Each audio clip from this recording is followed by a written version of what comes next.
Hajime mashite, watashi wa Bagas Herdian Pradipta desu. Dozo yoroshiku. Dalam video ini saya akan menjelaskan beberapa poin mengenai sekolahan di negara Jepang.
Sebelumnya saya ingin membahas terlebih dahulu beberapa fakta menarik sekolahan di Jepang.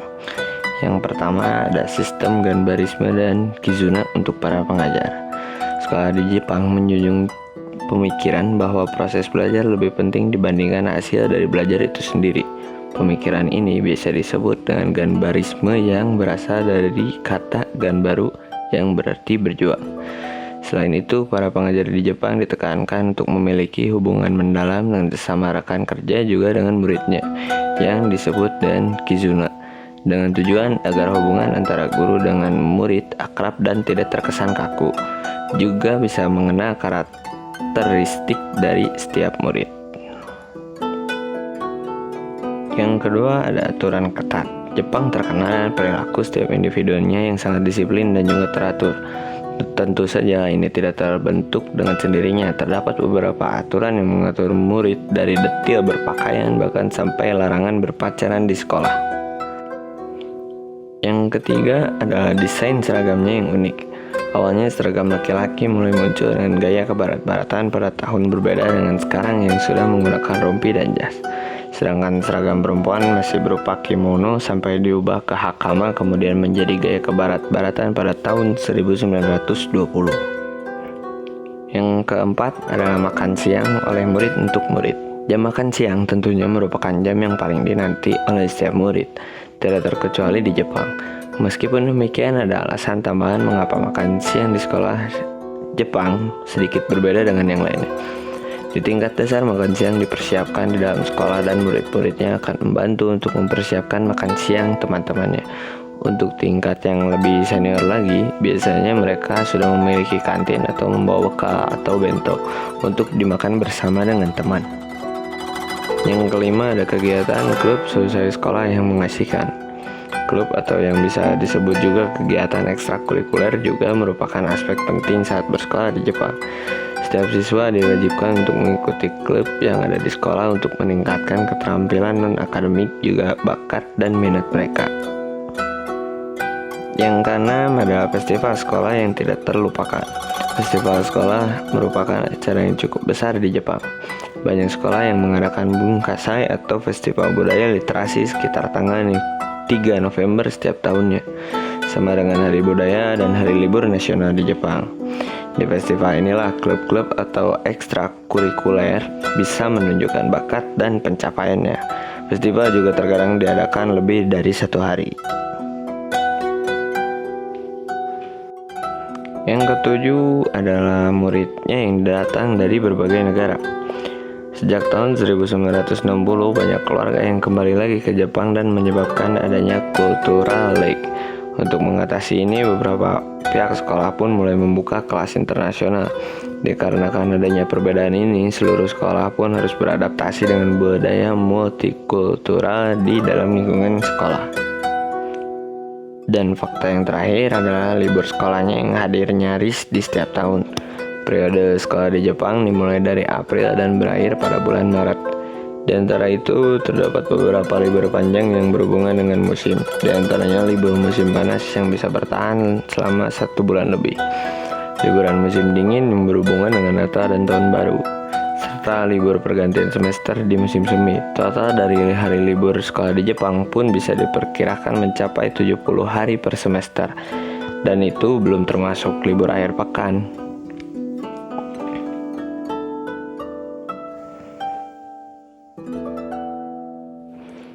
Sebelum memulai pelajaran di kelas, siswa di Jepang terbiasa memberikan salam. Ketua kelas atau guru mengucapkan kiritsu yang berarti berdiri dan re yang berarti membungkuk untuk memberikan salam. Pelajaran pokok SMA di Jepang adalah bahasa Jepang sebagai bahasa nasional. Pelajaran lainnya yaitu bahasa Inggris, matematika, eksak seperti kimia, biologi, fisika, dan lain-lain, dan sosiologi. Selain itu, pelajaran olahraga, musik, dan seni.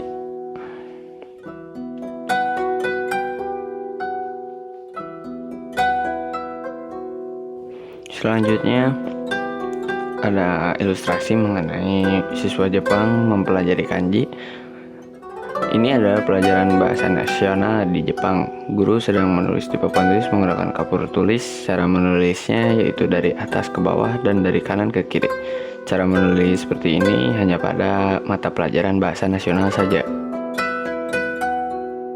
Selanjutnya adalah ilustrasi siswa di Jepang sedang mempelajari bahasa Inggris. Sekolah di Jepang hanya mempelajari satu bahasa asing yaitu bahasa Inggris.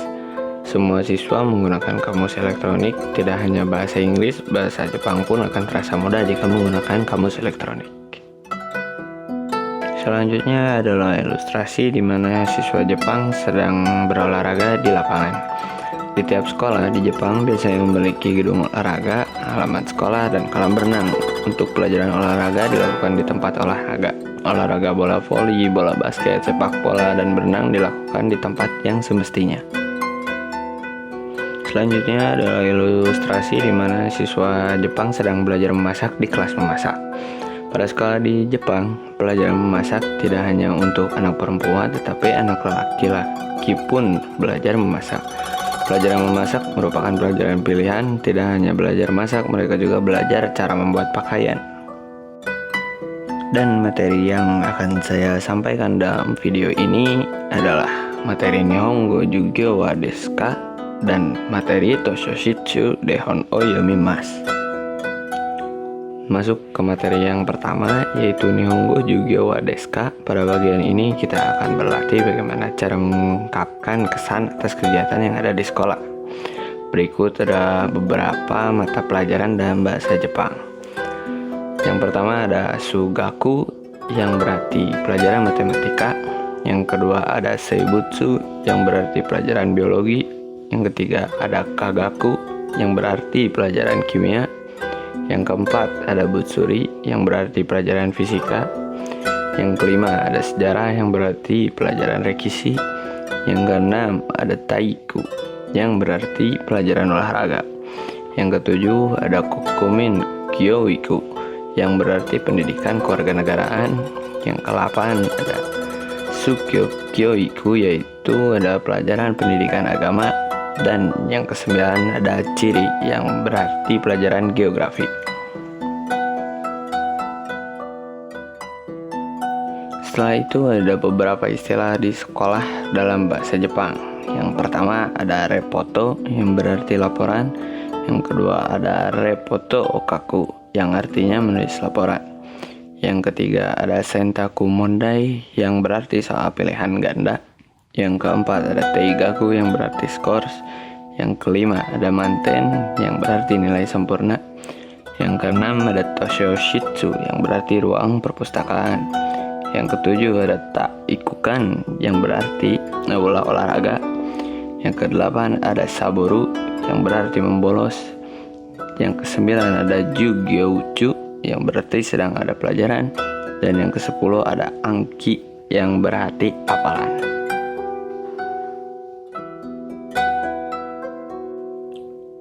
Selanjutnya masuk pada pola kalimat. Nomor 1, KB, mata pelajaran wa KSDes. Pola kalimat ini digunakan untuk menjelaskan sifat, ciri khas, dan keadaan suatu benda. Kata tanya do digunakan untuk menanyakan sifat, ciri khas, dan keadaan suatu benda. Contoh, sugaku wa muzukashi desu, yang artinya sulit untuk dilakukan. Nomor 2, pola kalimat untuk bertanya. Contohnya sebagai berikut. Nihongo no jugyo wa dou desu ka, yang berarti bagaimana menurutmu dengan pelajaran bahasa Jepang. Nomor 3, pola kalimat jawaban. Contohnya sebagai berikut. Nihongo no jugyo wa omoshiroi desu, yang berarti pelajaran bahasa Jepang itu menarik. Nomor 4, pola kalimat jawaban yang menyatukan dua kalimat pendapat yang saling berlawanan. Contohnya sebagai berikut. Kanji wa omoshiroi desu demo muzukashi desu, yang artinya adalah kanji itu menyenangkan tetapi sulit.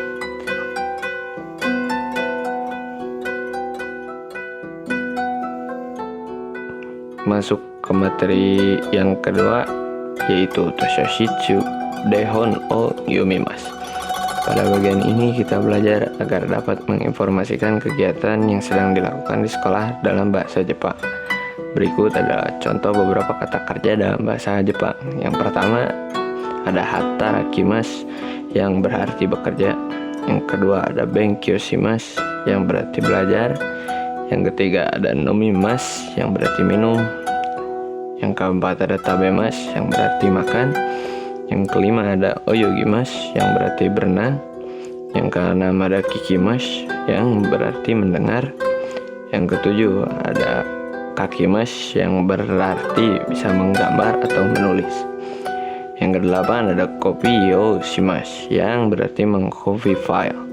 Yang kesembilan ada game o shimasu, yang berarti bermain game. Dan yang ke-10 ada mimasu, yang berarti melihat atau menonton.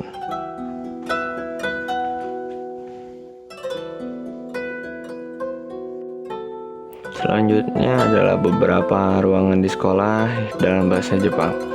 Yang pertama ada rikashitsu, yang berarti laboratorium ilmiah. Yang kedua ada koutei yang berarti lapangan sekolah. Yang ketiga ada jikenshitsu yang berarti laboratorium. Yang keempat yang ada rouka yang berarti lorong atau koridor. Yang kelima ada toshoshitsu yang berarti perpustakaan. Yang keenam ada ryo yang berarti ruang asrama. Yang ketujuh ada shokuinshitsu yang berarti ruang guru. Yang kedelapan ada jimushitsu yang berarti ruang kantor. Yang kesembilan ada kyoshitsu yang berarti ruang kelas. Yang kesepuluh ada kouchoshitsu yang berarti ruang kepala sekolah. Masuk ke pola kalimat. Kegiatan apa yang dapat dilakukan di sekolah? Kegiatan yang dilakukan sekolah bisa berupa belajar, membaca, melihat, dan menulis. Tempat di sekolah juga bisa berupa perpustakaan dan kelas. 1. KB tempat, D. KB benda, O. kakak bentuk mas. Pola kalimat ini digunakan untuk menjelaskan. Partikel D adalah partikel penanda tempat melakukan kegiatan. Contoh hiragana O kakimasu. Nomor 2, pola kalimat kegiatan yang dilakukan di sekolah. Contohnya sebagai berikut. Tososhitsu de hon o yomimasu, yang berarti saya membaca buku di perpustakaan. Sekian, dan saya ucapkan banyak terima kasih kepada para penonton yang sudah meluangkan waktunya untuk menonton video ini. Arigatou gozaimasu.